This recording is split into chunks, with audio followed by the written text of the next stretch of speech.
Black skills. It's not that honey today, but we try. We keep pushing. So far, so good. I can't wait for September. I am very, very keen. Yeah.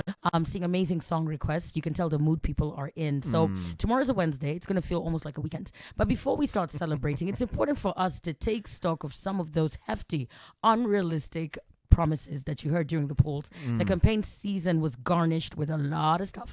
And if you call yourself for a meeting, you know very well that this guy is just trying to reel you in, just trying to make sure that you vote for that person. Yeah. So now that your governors, your leaders are in, we're talking about the MCAs, the MPs, the women reps, they're all in. Do you think they will deliver those promises? We've heard about the 6,000 bob. We've heard about free education. We've been hearing that since we were in school. Shout out to Aiko and Zara. And we're also hearing about stuff to do with making sure that the creative sector is boosted. People are apparently going to be shooting music videos and stuff in Nairobi for free.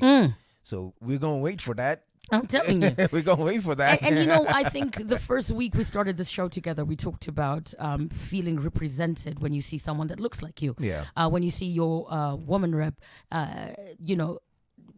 pushing something and representing the electorate, you feel as if you're closer to actually achieving some of these goals. What was unrealistic according to you? I'm seeing a lot more on the timeline. David, why are you laughing? What about your leader back home? What did he promise?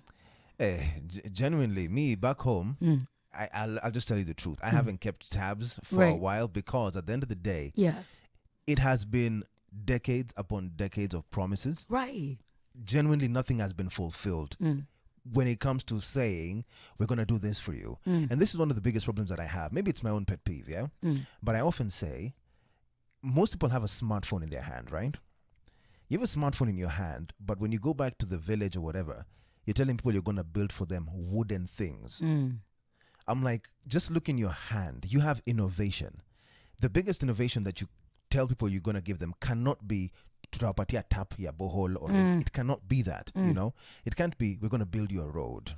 You understand? You have a smartphone, you have innovation at your fingertips. So even back home, I'll tell you, guys will vote probably because it's, and I'm going to just say it as it is, party politics, party affiliations, right? So it's not necessarily what are you going to do for us, it's are you part of that party? So you're clearly not surprised by the way people are voting on today's poll. No. And, Kenyans have a sense of enthusiasm, but it's also a little fatigued in the sense that what now?